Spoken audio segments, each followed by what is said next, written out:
Thanks ಕಣ್ರಪ್ಪ, thank you so much. ಎಲ್ಲ YouTube ಚಾನಲ್ಗಳಿಗೂ ಎಲ್ಲ ಪ್ರೇಕ್ಷಕರಿಗೂ ನಮಸ್ಕಾರ. Thank you so much.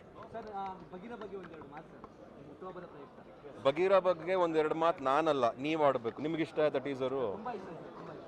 ಅಷ್ಟೇ, ನಿಮ್ಗೇನು ಬೇಕಾ ನೀವು ಹೇಳ್ಕೊಳ್ಳಿ. ನಮ್ಮ ಕರ್ತವ್ಯ, ನಾವು ಒಂದು ಪಿಕ್ಚರ್ ಮಾಡಿಕೊಟ್ಟಿದ್ವಿ. ಇನ್ನೊಂದು ಪುಟ್ಟ ಪ್ರಯತ್ನ ಬಗೀರಾ. ಆ್ಯಂಡ್ ತುಂಬ ಕಷ್ಟಪಟ್ಟಿದ್ದೀವಿ. ಒಂದೊಳ್ಳೆ ಸಿನಿಮಾ ಅಂದ್ಕೊಂಡು ಮಾಡಿದ್ದೀವಿ. ಆ್ಯಂಡ್ ಎಲ್ಲ ವರ್ಗದ ಆಡಿಯನ್ಸ್ಗೂ ರೀಚ್ ಆಗಬೇಕು ಅನ್ನೋ ಒಂದು ಕತೆ ತೊಗೊಂಡು ಒಂದು ಯೂನಿವರ್ಸಲ್ ಸಬ್ಜೆಕ್ಟ್ನ ಅಂತ ಇಟ್ಕೊಂಡು ಮೈಂಡಲ್ಲಿ ಬಗೀರಾ ಚಿತ್ರ ಮಾಡ್ಕೊಂಡಿದ್ದೀವಿ. ಸೊ ಹಾಗಾಗಿ ಬಗೀರಾ ಚಿತ್ರ ನೋಡಬೇಕು ರಿಲೀಸ್ ಆದಾಗ ನೀವೆಲ್ಲ ಅಂತ ಈ ಮೂಲಕನೇ ಇವಾಗಲೇ ಕೇಳ್ಕೊತಾ ಇದ್ದೀನಿ. ಇನ್ನೊಂದು ಸರ್ಪ್ರೈಸ್ ಏನಂದರೆ, ನಿಮ್ಮ ಹೆಂಡತಿ ಅವರು ಏನೋ ಗಿಫ್ಟ್ ಕೊಟ್ಟರು ಅಂತ, ಸ್ಪೆಷಲ್ ಗಿಫ್ಟ್ ಕೊಟ್ಟರು ಅಂತ ಎಲ್ಲ ಹೇಳ್ಬೇಕು. ನನ್ನ ಹೆಂಡತಿ ಏನು ಗಿಫ್ಟು ನನಗೆ ಗೊತ್ತಿರಬೇಕು. ನಿಮ್ಗೆ ಯಾರು ಬಂದು ಹೇಳಿದ್ದು?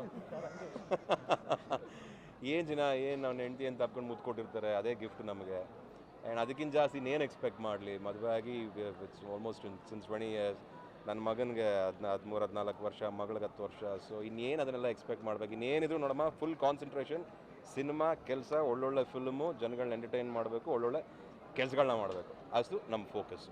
ಸರ್, ಪ್ರಶಾಂತ್ ನೀಲ್ ಸರ್ ಒಂದ್ಸತಿ ಹೇಳಿದ್ರು, ನಾನು ಮುರಳಿ ಅವರಿಗೆ ಒಂದು ಸಿನಿಮಾ ಮಾಡೇ ಮಾಡ್ತೀನಿ. ಆದಷ್ಟು ಬೇಗ ಅದು ಬರುತ್ತೆ. ಅಂದರೆ ಏನಂದರೆ ಅವರು ಸ್ವಲ್ಪ ರೆಡಿ ಮಾಡ್ಕೊತಾ ಇದ್ದಾರೆ. ಅವ್ರದ್ದು ಬೇರೆ ಸಿನಿಮಾ ಇದೆ. ಅವ್ರಿಗೆ ಯಾವಾಗ ಆ ಒಂದು ಕಂಫರ್ಟ್ ಝೋನ್ ಸಿಗುತ್ತೆ ಸೇರ್ಕೊಳ್ತೀವಿ ಅಂತ ಹೇಳಕ್ಕೆ ಇಷ್ಟಪಡ್ತೀನಿ.